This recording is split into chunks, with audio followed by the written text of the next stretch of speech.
Hey there, I'm DPadGamer, and the title might seem misleading, so hear me out. There are countless glitches used in speedruns that could and probably should be in this video, however they aren't because I'm not an all-knowing source of speedrun knowledge. I'm just a dude obsessed with the color blue. After watching through the video, let me know what your favorite glitch is that I didn't mention. So now for the actual video. We'll be starting right off in The Legend of Zelda: A Link to the Past. Playing this game will have you tackling countless dungeons with the goal of defeating Ganon and restoring Hyrule to its former glory. This can be quite the adventure. You could also just use an exploration glitch, allowing you to beat the game before ever meeting Zelda. The method I'll be showing you is not the fastest, but it is extremely easy and only takes a few minutes. Here's how it's done. After starting a fresh file, you'll exit Link's house and head into the castle as normal. Grab the sword and shield from your worthless uncle, and head into the castle's main room here. Walk up onto this ledge and hop off. While still in the air, you'll want to press select and save and quit. After re-entering your file, you should be back here. Retrace your steps into the main room, but be careful to not get hit by any of the guards along the way. This is very important. Head up and to the left into this room. Wait a moment before proceeding to avoid detection, then hold attack like so. With everything prepared, move into the corner and hold up until you get hit. Ta-da! Link has become one with the wall. This allows him to walk out of bounds and go basically anywhere in the game. From here, all you gotta do is keep moving north. You'll see that I transitioned over here on the right side, but I went a bit far. If you happen to get off track, just retrace your steps and stay on the path north.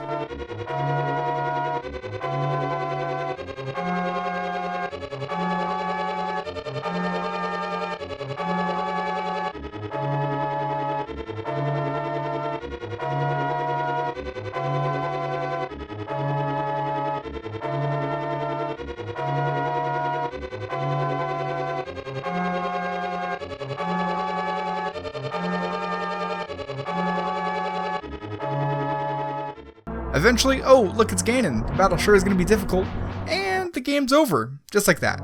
Since the exploration glitch allows Link to travel anywhere, we can just walk right into the final cutscene with the Triforce. Transitioning over to Pokemon Yellow, we'll be using a glitch to go from the player's house directly to the Hall of Fame. With some quick menuing, you can achieve an in-game completion time of 0 hours and 0 minutes. The setup begins at the main menu, so we'll start there. If you already have a save file on the cartridge, you'll need to clear it by pressing Select, B, and up on the D-pad.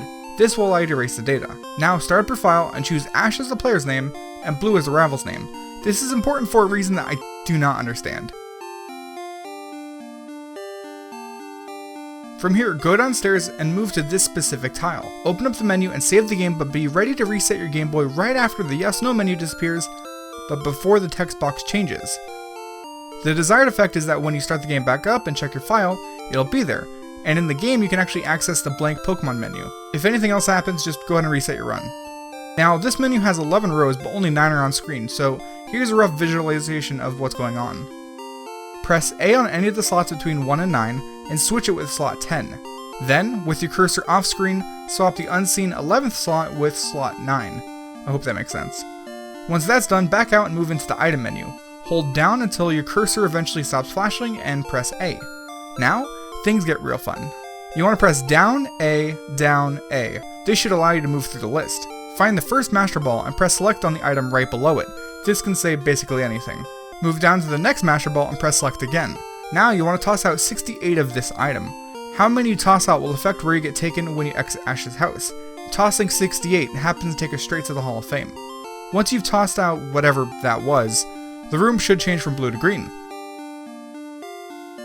Exit the menu and go outside, and congratulations! You've completed the game with a full Pokédex in no time flat.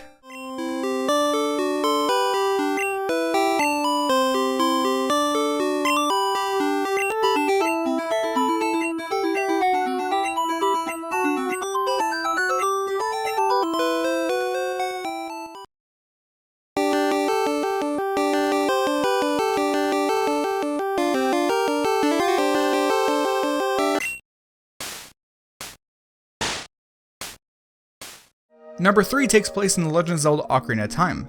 By using a series of glitches to escape Kokiri early, get a bottle, and glitching around in Goma's room, you can wrong warp directly to Ganon's castle at the end of the game. I've already gone into detail on this glitch in one of my previous videos, so check out that one for the full rundown. Just like in that video, I'll be using footage from ZFG, an excellent Ocarina of Time speedrunner. If you haven't already, be sure to give him a follow over on Twitch for some great streams. You'll find a link to his Twitch page in the description. So, here's the abridged version of the Ocarina of Time wrong warp. You want to move into the fight and activate the infinite sword glitch and murderize Goma through the wall. By leaving and coming back, you can access both the blue warp and the door, which is very key to actually performing the glitch. A glitch called Ocarina Items is used to interrupt the blue warp, and after a precise amount of time, exiting through the door will warp you straight to Ganon's castle. Now, this arbitrarily ordered list of mine has brought us to the House of Spooks, Luigi's Mansion. Much like A Link to the Past, you'll have to travel out of bounds, but this method is very, very different. Also, like the previous glitch, I've already covered this in another video, so I'll keep it brief.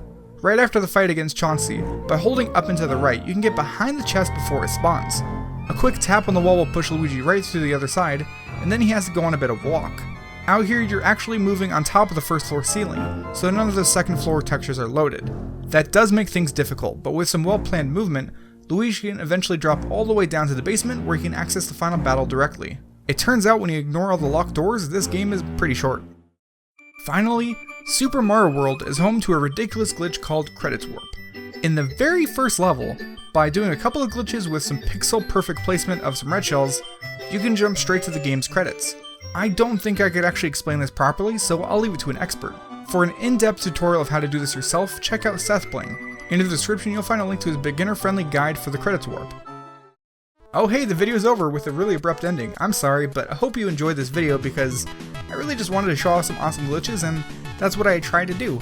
I basically never make top 5s like this, so I could probably use some practice. If you have any suggestions on how I could improve or just do things differently in the future, let me know. If you enjoyed it and like to see more, be sure to subscribe. Thanks for watching, and I'll see you in the next video.